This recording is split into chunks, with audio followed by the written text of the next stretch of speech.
2026 is going to be an awesome year. We got some pretty cool stuff coming up. First off, we got Foundations of Recovery. This is our flagship program. We're starting it in January. This is for anyone, man, woman, or couple who wants to come and reclaim their heart from shame, trauma, and betrayal. We start off with an education on all sorts of principles, give you the common language. We feed you from a fire hose in terms of all things recovery. It is such a great start to recovery. And we get at the roots of things, Tyler. This isn't like any other program. Like, this is our healing journey in process, and Foundations is where we begin. If you look at the value that you're getting there to kick off a good recovery with all of the right education, all of the right language, and a team to get you started while also being directed by Brannon and myself through the whole process, what a deal. So if you're interested, if you're struggling, if you've been wanting to do something for a long time, jump into this. This only comes around every so often, and we would love to have you there. Click the link in the description to sign up for it. And to make it even sweeter, we're also including a raffle for a free pass to the Radiant Dawn retreat. Anyone who signs up for Foundations will be added to the raffle for that free Radiant Dawn pass. If you're a man and you sign up for Foundations, your name still gets entered, and you can give that pass away if you win it to any woman that you want to. So what you're saying, Tyler, is if you sign up and participate in Foundations, you could possibly go to Radiant Dawn for free? That's exactly what I'm saying, which is crazy because Foundations by itself is already an insane value. Man, I sound so salesy. But it actually is awesome. So come to Foundations. And even if you don't come to Foundations, sign up for Radiant Dawn. It's beyond therapy, the best healing experiences that you can have. Click the link below and come join us. How do I make deep, real friendships during recovery? Welcome to the Therapy Brothers podcast. I'm Brannon. I'm Tyler. We're brothers. We're therapists. And we know recovery. Bring your stories, your questions, your successes with real recovery.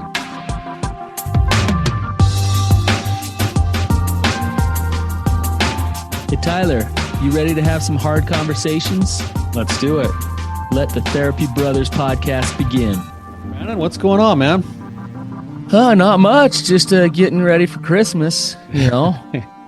Getting down to crunch time now. Yeah, I know. I feel behind the 8 ball. But we're about 2 weeks before Christmas at the time of this recording. Yeah. My wife's birthday is 6 days before Christmas. Oh man. So it's like this double whammy.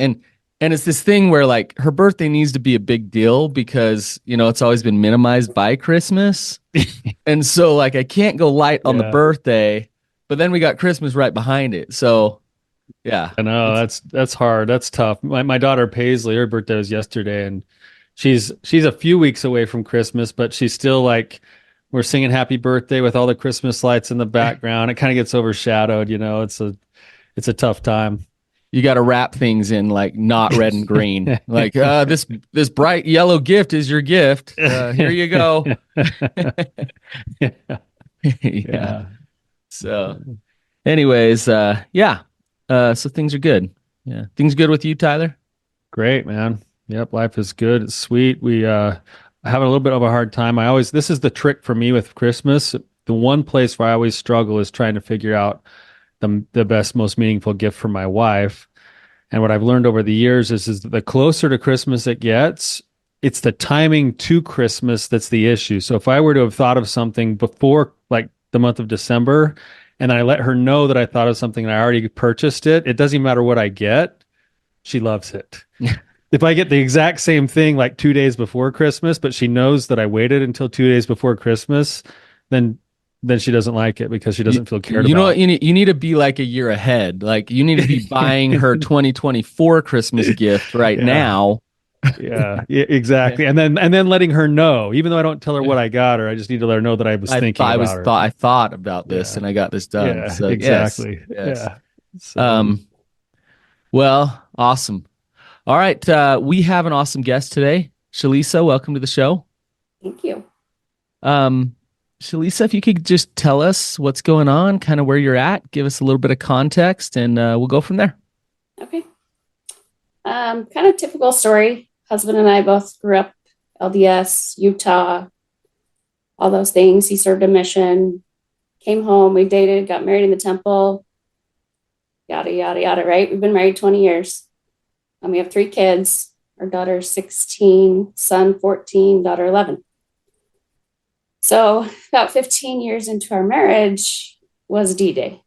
I had no idea. Dropped, like, just shattered my world. We went through a lot. This was 2018. Did I say that? Mm-hmm. No. So it's been a while, and we're still going through things, obviously, like people do.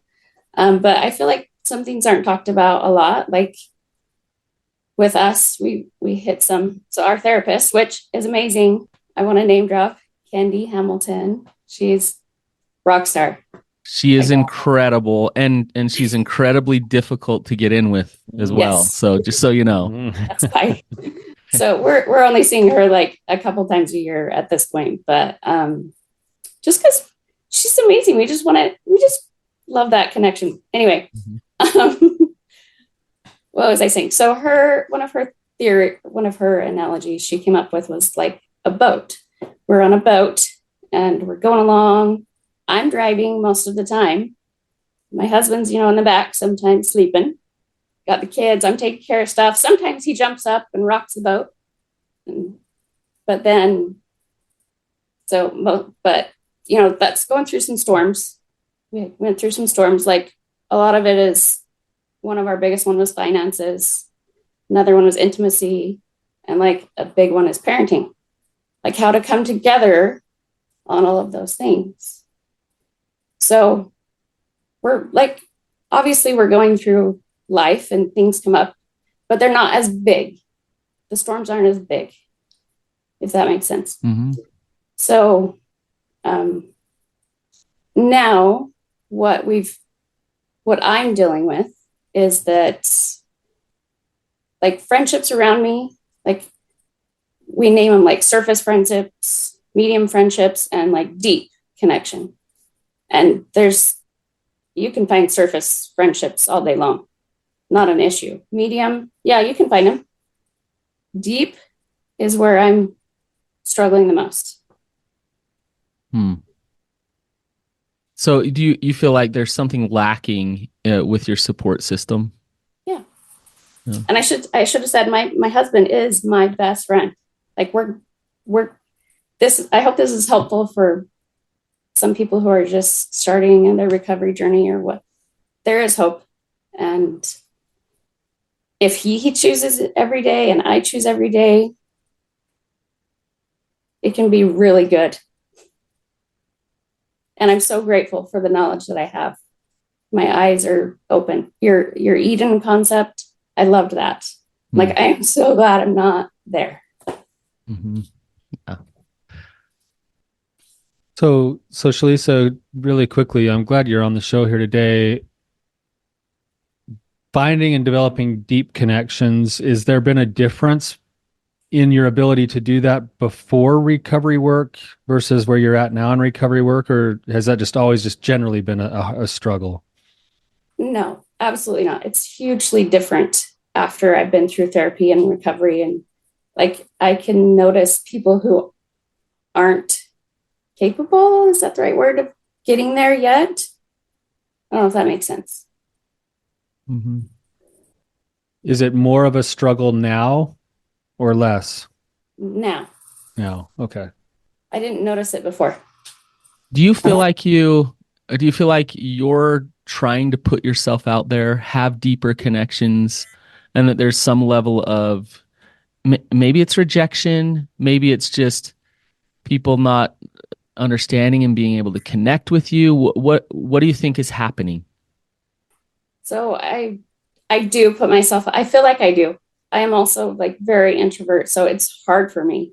But I do. I connect. I reach out to a couple women every day through text mostly.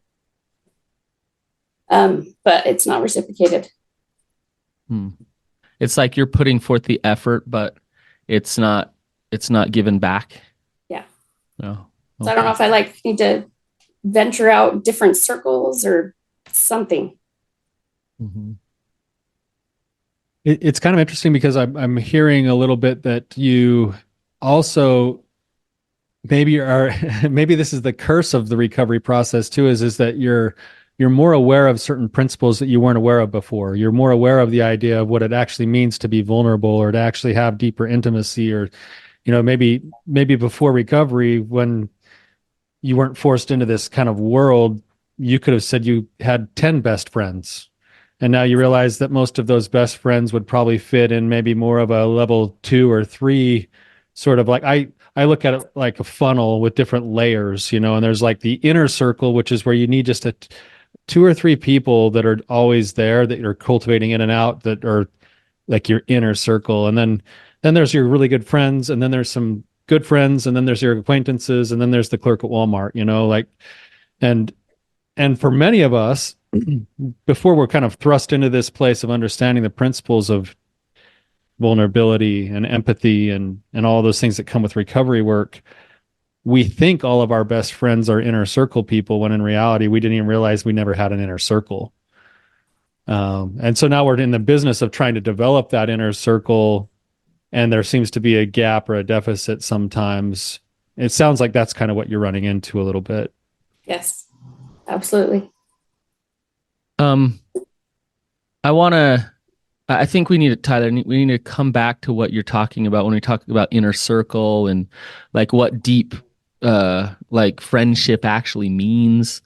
But before we do that, I want to kind of do what we almost always do on our episodes, Shalisa. So get ready, brace yourself.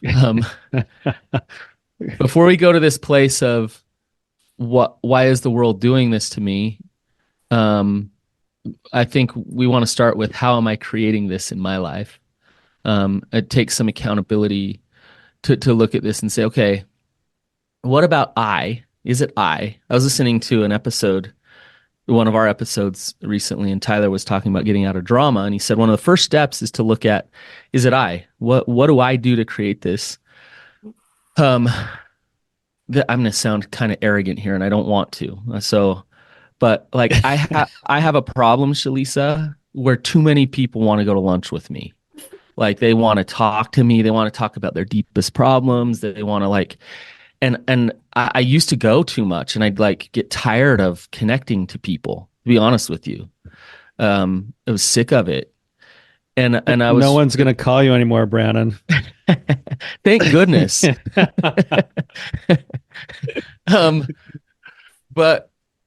But the reality was I was a bit too open, and I wasn't in balance in terms of, I had too many people connecting, and I was becoming resentful of too much, and I was spreading myself too thin. And so I had to look at that and say, how am I creating that in my life? I need to have some boundaries with people. I actually need to, like, in some ways, I don't want to reject people, but I need to kind of break their heart a little and say, I can't, I'm sorry. I need to devote my time and energy elsewhere. But my point is I created that, right? So Shalisa, back to you. As you self-reflect, as you look at this, how are you creating this dynamic in your life where you're not creating deep friendship? What do you think? Well, first of all, you're a safe person. That's why so many people want that. Thanks, I Shalisa. feel like I am, but I don't know how to get the women around me to open up, to be a safe person, I guess. Okay. So you feel like you're a safe person. I got to say, your energy just initially talking to you feels very safe to talk to you. You feel approachable, right? But that safety might be breaking down in other ways that you're creating with them. I don't know what it is. We're going to have to explore this a little bit, right? So if you kind of look at it further of like, okay, I start what with people. We start texting. Like, do you bombard them? Is it too much and then they retreat? What do you think? It's a good question. I don't think so, but okay. What else could it be? Anything else? I don't know. I'm just talking through this. So like in my Mhm. circle of women, there are a few that I've found, like I kind of pick up on things of people who go through the same thing that I have. And yet I can tell like maybe it's like I can't find anyone ahead of my game. Mm. I need someone who can help, like be more of a help to me, maybe, instead of Oh, me helping all the time. so you're looking for a very specific type of connection. Like, yeah. Okay. Um, so it's not just friendship that you're looking for. You're looking for some mentorship and some guidance. Is that accurate? Maybe not even necessarily that. I'm going to compare it more to like a sister. Okay. Like an older or younger sister. Older. Yeah, that's what it sounds like. Okay. Older because why? I just want you to say this out loud so that Brannon can hear it, since I'm the older brother. Because I want that. I need that. I don't need that. But um yeah, so okay, so just talk through, what do you want? What do you need? Like, say more. I want someone who's interested in me, like checks on me, someone Okay. that we can do things with, go on weekend trips with. Yeah. Okay. I think it's really good for you to get clear about what you're really looking for, right? Because if you go to a recovery group and there's some women there that don't have that kind of older sister energy, they're kind of younger sister energy or whatever, that's great. There's nothing wrong with that. But you're probably not going to be able to turn them into what you're actually looking for, right? Um, in hopes, oh, well, they're in my group, so I have their phone number, so hopefully they just turn into that. Well, maybe they don't have the capacity or the wisdom or the whatever that you're actually craving, right? Um, I've been through groups, done yeah, that, you know. yeah, and you haven't totally found it, right? Yeah. I wonder, you mentioned something that might be part of this. Let's just go there for a second here. The things that you wanted, someone who takes interest in me, someone who checks on me, someone who we can have like shared experiences or even maybe adventures together with. That's kind of what I heard you saying. Yeah. Before you said that, you kind of said that you've met a lot of women, especially you tend to be kind of like gravitated towards other women who are going through similar things as you, which is normal. I think that's really normal. Um, you tend to be one that falls into the helper role a lot. Is that right? Yes.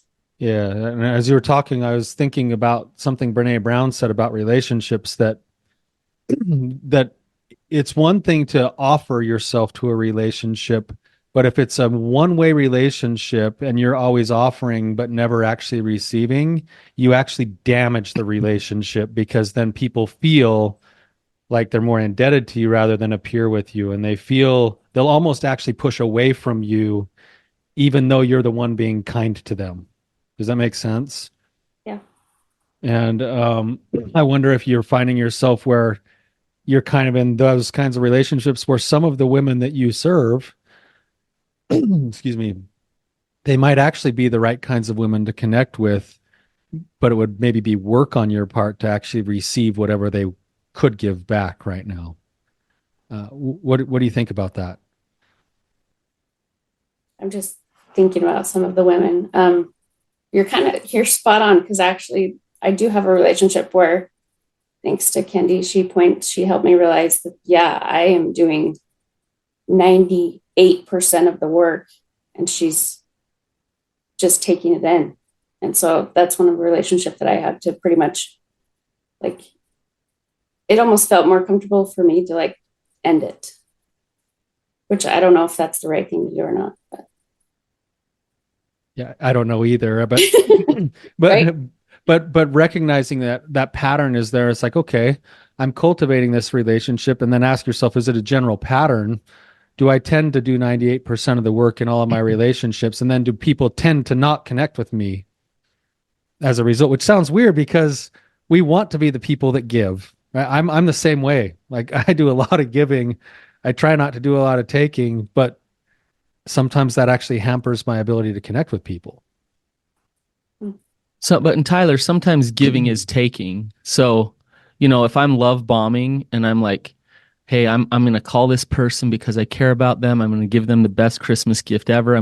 Because I want them to want to be my friend. I want them to love me. I'm not selflessly like giving. I'm not giving of myself. I'm giving to tell myself I'm good. Yeah, and I'm actually, and that person can feel that. Like, if it's like, wow, you're calling me and you're doing all these things, like, wow, okay, it's too much. Like, too much. I want reciprocation in my friendships where they give because they love me and I give back because I love them. And they don't feel like I need them and I don't feel like I need them, but we do need each other because we're friends. And there's this kind of equilibrium there. And my friends are all different, and I get different things from different friendships. But you know, it's not needy. It's not overwhelming. And so if it feels that way, people will retreat naturally. Michael Singer talks about in The Untethered Soul, he talks about what we create in our lives. And he says, it's interesting. The person who really doesn't want to get rejected because they have some rejection in their past, what do they usually create in their relationships? Rejection. So it's like, what? That's like the thing they really, really don't want, and that's the thing they create. How is that? I have a funny example of that, Brannon. We were out at some social function a while back, and there was my wife and I were out there just kind of out at some sports thing for our daughter, and somebody else came up to us and started talking to us, really friendly, really nice, someone I really, really like. And afterwards, I turned to my wife and I was like, "Hey, Brannon, like you weren't your normal self. Like, why were you cold? Why were you not like?" And she said, and she just picked up on this energy wise. She said, "That person wants me to like them so bad that I kind of don't want to like them." I can just see Rhiannon. Just and I was like, actually, Rhiannon's kind of bringing up a point that I think is true for all of us as humans sometimes, is like when we feel that energy, it's like, someone's there, like always like, "Hey, see me. It's almost human nature to be like, no, like, let me push away. I don't have the energy. It feels too consuming. It feels pressure, whatever that is. Now, with all that said, with what I've been saying, with what Brannon's been saying, I don't even know if we're hitting a nerve that's the right nerve for you yet, Shalisa. So what are you experiencing, or what are you feeling as Brannon and I are talking? I don't know either. I'm wondering, how do I figure that out if I am doing those kind of things, if I'm putting that kind of energy? Shalisa, you have a good friendship and a close relationship with your husband, right? You said that. Yes. Which is awesome. Yes. And that shows that you can create deep relationship, intimacy, connection, because you have that with somebody, right? You have that with your husband. Yeah. Do you have siblings? I'm the baby of 5. Baby of 5. Okay. And how big a gap between you and your closest sibling is there? 2.5 years. So there's like 7.5 years between all 5 of us. Okay. And are you close with your siblings? No. No. Why? That's a lot of bombshell.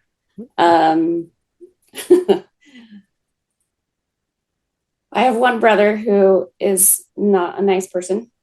Okay. I refuse to be around that. Um, Okay.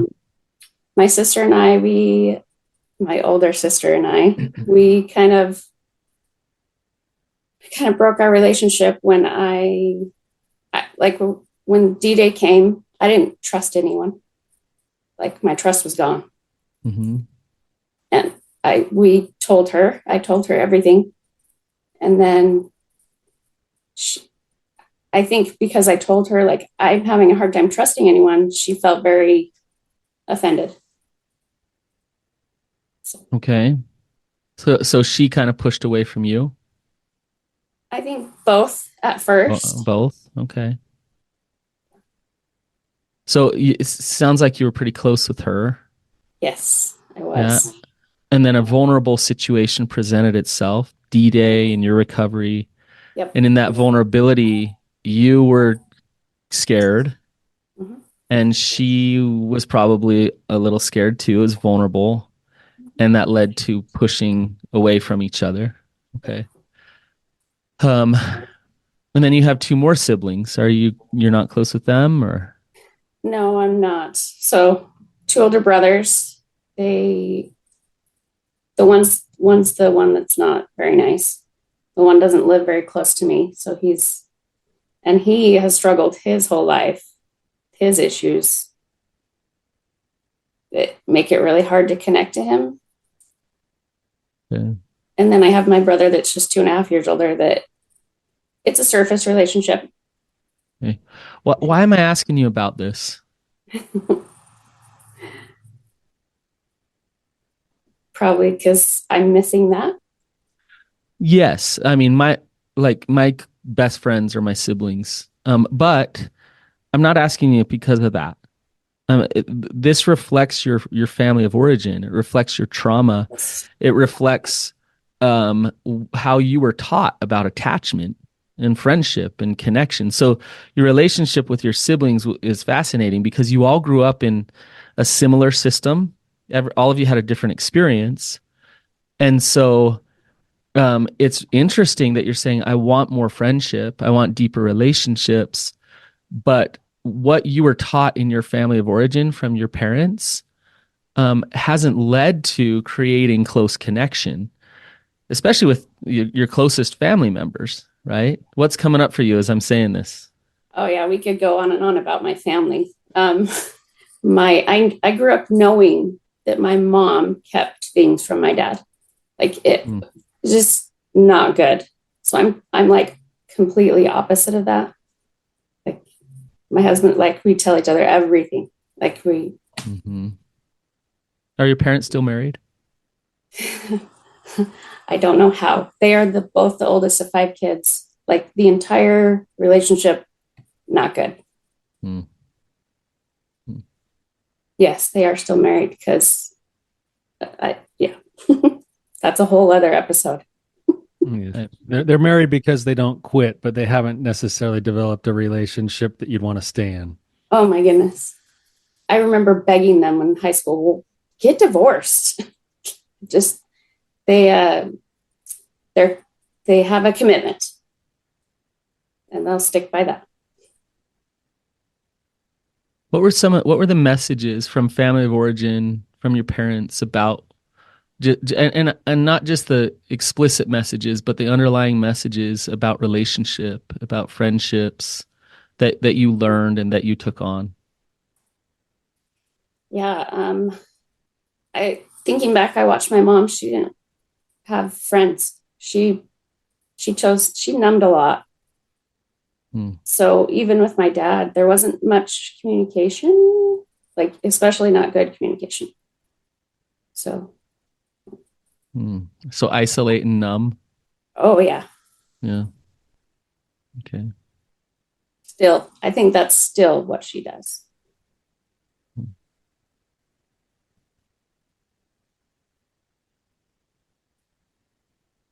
Are there any other messages there, Shalisa, that just kind of jumping About out at you right now? like friendships and relationships. Yeah, just cultivating relationships. I guess I'm wondering like the unspoken things as much as the spoken things that are sort of like what we're trying to do is tease out maybe certain patterns that are just so automatic that we're not even aware of yet.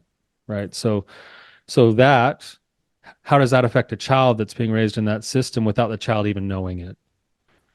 You know, Yeah, sorry. I Go know ahead. that with my sister, I never felt I could live up to her. She was the angel child. Mhm.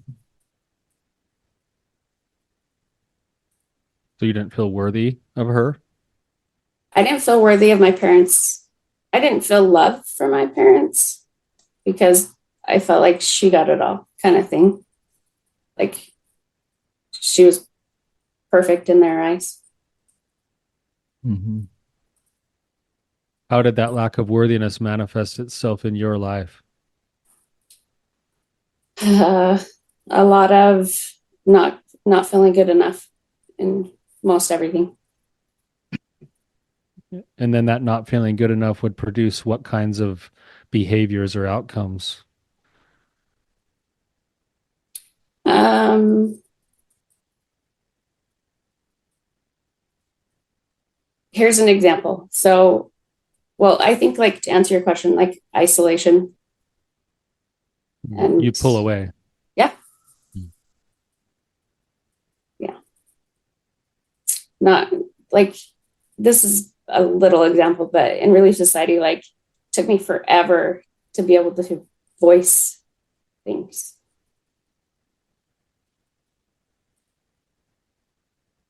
Because you didn't feel like you had anything good to say. I kind of knew I had good things to say. I just didn't have the courage to say them.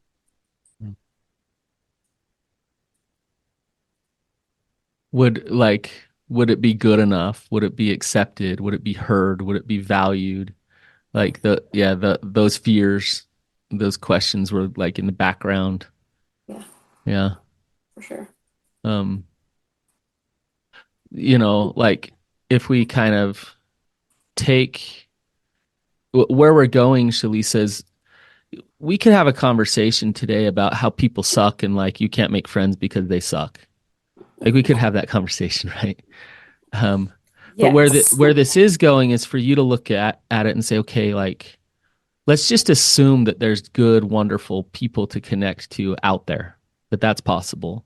And it is hard, with middle age where we're at to make good, deep friendships, but it's absolutely possible. Um, so for you to be able to say, okay, like I have my own life experiences as a child. I have my own shame that creates the way that I attach and connect. And I had those experiences as a child. And then 5 years ago, D-Day, a bomb was dropped on me. And I imagine it brought back a lot of the same shame and the same feelings about attachment. And did it? Yes. Yeah. So you've been burned. And why put yourself out there? Why trust? Why be vulnerable? Um, and when I say be vulnerable, maybe being vulnerable sometimes isn't like is holding back and not love bombing, right? Maybe being vulnerable is just being real and being you and being authentic. Why do that when you've experienced all of these things in your life? Makes To sense hurt. why that might be a struggle, right? A lot of hurt. Yeah. Yeah, it was something that there's a connection kind of being made from where you said you got this current relationship where you're putting 98% in. And then you said, I'm just thinking, I just want to be done with that relationship. It's like, maybe that is the right thing to do. But with what you just said, it's almost like that relationship might be a good practicing ground for something in the middle rather than all or nothing. Because you said you were raised in a way that makes you feel like you want to withdraw or isolate or not speak up, or maybe this relationship is the perfect practicing ground for something different, which might include vulnerability in a different way, maybe vulnerability in a boundary setting kind of a way, or Mm-hmm. vulnerability in a boundary setting and waiting and seeing kind of way, rather than, well, I'm not going to devote any more time and attention here. Boom, I'm done. Right. Well, Yes. and let me throw this one on too. Vulnerability in a compassionate, forgiving way.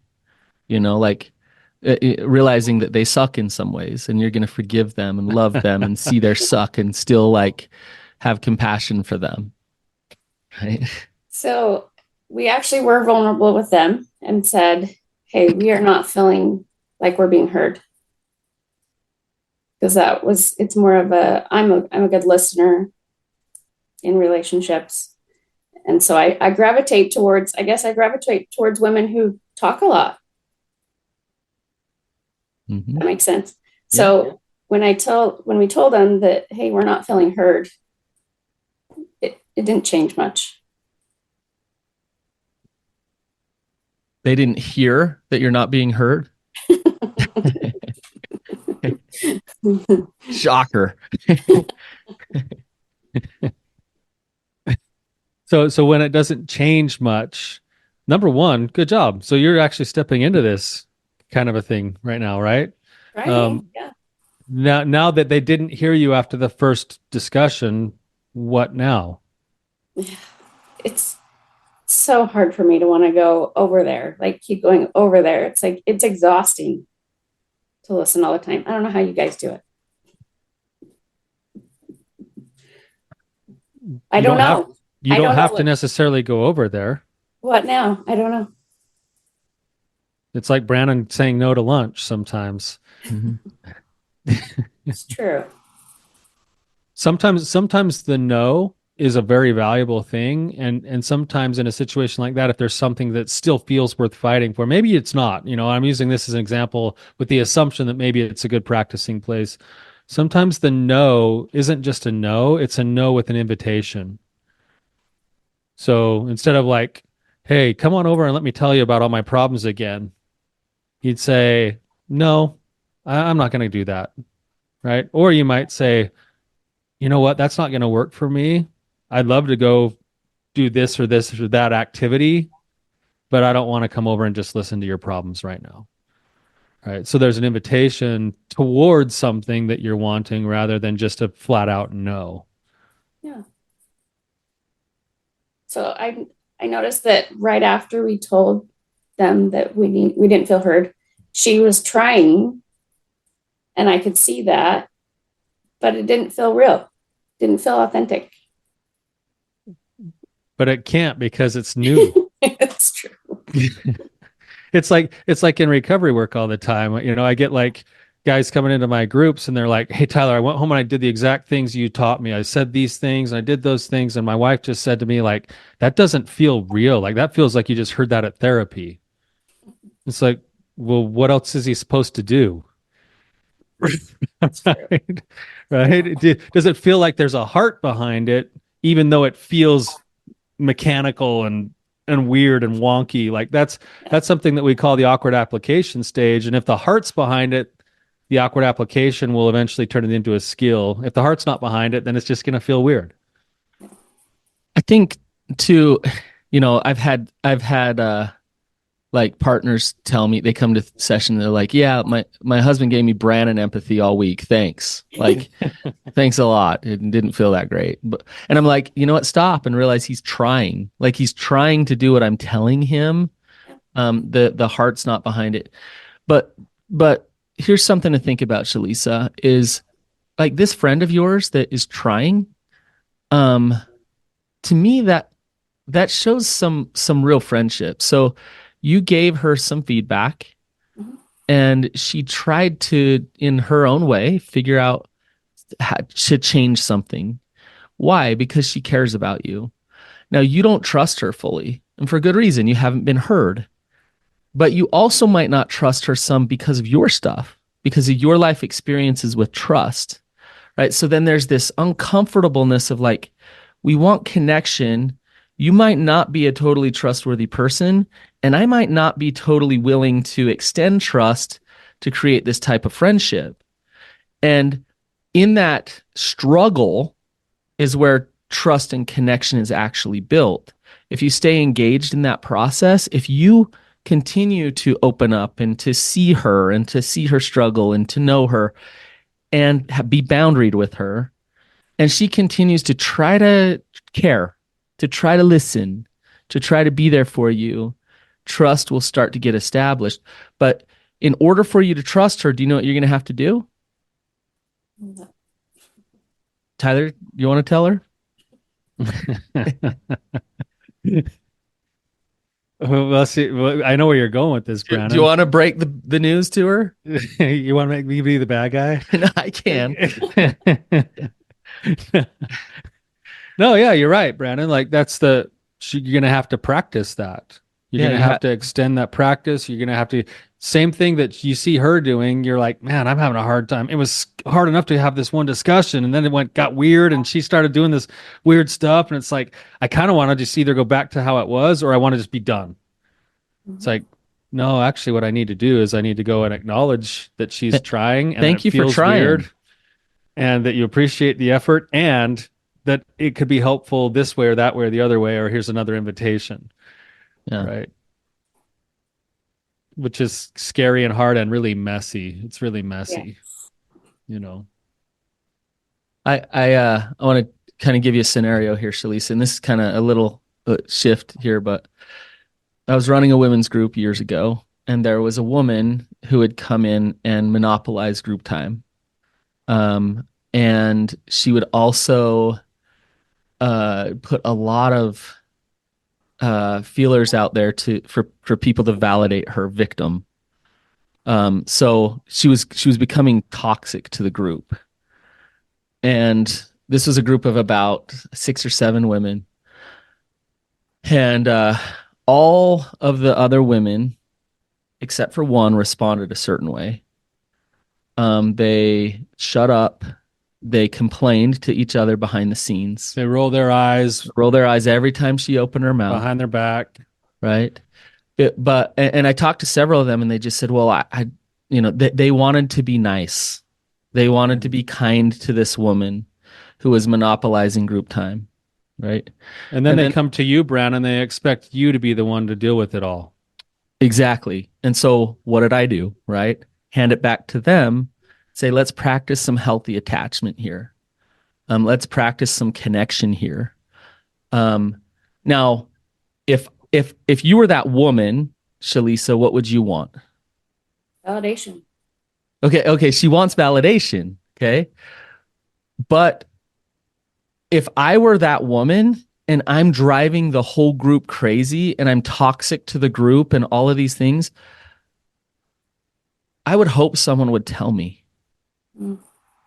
We had one woman come in and in a very loving, kind way, confront that and point out that it's causing issues and that we love her and care about her, but we need to change that dynamic in group. And me as a therapist, I was wanting to do it, but I didn't want to do it. I wanted the group to do it, right?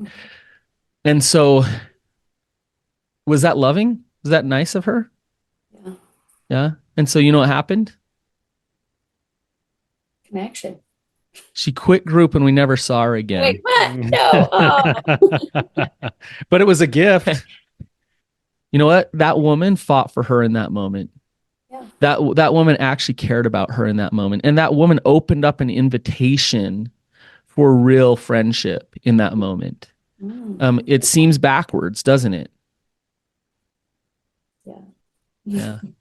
That woman was vulnerable because that woman actually showed her true self in that, and she did it in a beautiful way. Like, but it was still so hard to that other woman's shame, right? That she couldn't take it. And we had to kind of give that up to God, surrender that over of hopefully she did learn something from this experience. We'd love to have her back. If she's willing to work on these things, right? She felt rejected. And in my opinion, the 5 women or so that weren't giving her the honest truth were the ones rejecting her. Mm-hmm. Do you see that? Yeah. So it's tricky. In that moment, it was her, the woman who was monopolizing group time, that needed to look within to say, I need to work on myself because I do want connection. I want relationship here. And I don't want to blame her for being honest with me. Mm-hmm. Yeah. Right? What's interesting is that in a scenario like that, a lot of times if you talk to the woman who quit group, Brannon, she would probably be able to self-identify that she has a really hard time getting any friends to stay, but she doesn't know what's wrong. Yeah. Yeah. And then the minute one person actually steps in and says, "Hey, here's where I think you might be going wrong," she's like, "I'm out. Yeah. Like, I'm gonna Like, go find other people that I can just chew how up and dare you spit out." reject me? Yeah. Right. When in reality, that one person finally steps in and says, "Hey, I think I see a part of why you're not getting what you want." And then they get that feedback, and it's so spot on that it hits so deep in the shame area that the person who experiences shame then does those things. And in this case, she disappeared, or she'd get defensive or something else. But I wonder too, and I know we're getting short on time, but I wonder if that's another thing you run into. And I don't know if you'll relate to this or not.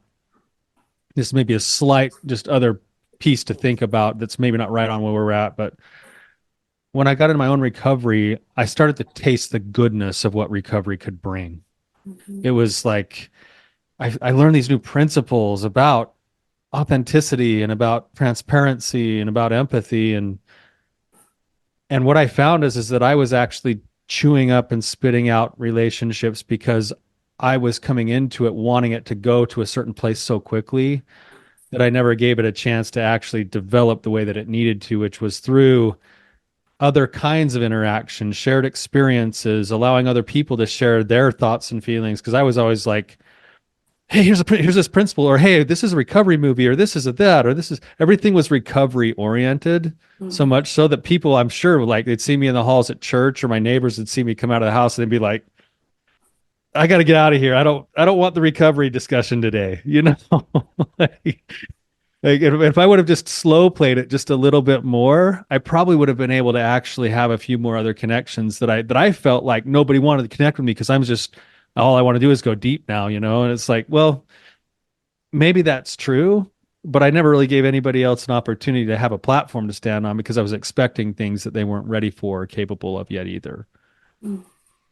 I hope that makes sense too. Yes.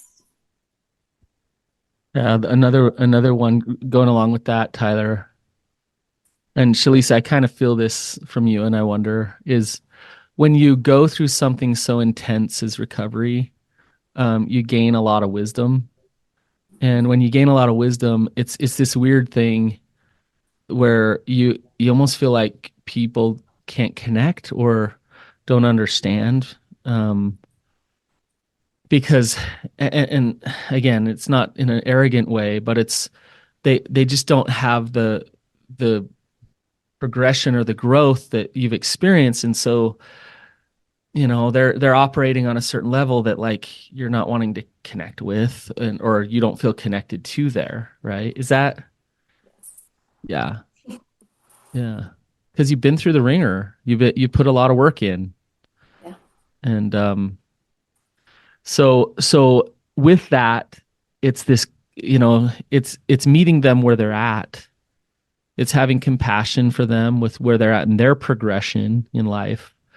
And knowing, like, with my friends, Shalisa, like I have a thing I'm dealing with in my life, and I'm thinking I know what friend I'm going to call to talk to about this thing because he has a lot of wisdom in that area, and I'm grateful for him. Now, if I was dealing with something else, I might call someone else because they have different experience and different wisdom, and that's okay.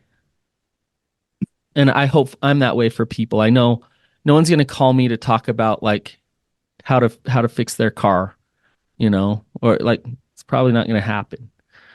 Um, but if they discover something on their spouse's device, like I'm the first one they call, like, um, so yeah, just understand like certain friends serve you in certain ways and you can serve back in certain ways. So Shalisa, it's been good to talk to you today. Thank you. Yeah. Yeah. Any last questions, thoughts, impressions that you'd like to speak out loud, Shalisa? Just thank you guys for what you do. My husband and I listen all the time. He travels a little bit for work every day, and we are podcast people. Nice. You're welcome, Shalisa. I'm glad. Thank you for listening. Yeah. We love having people like you who are willing to come on and share themselves the way that you do. So you and callers like you are what make this show. So thank you. This was very hard for me.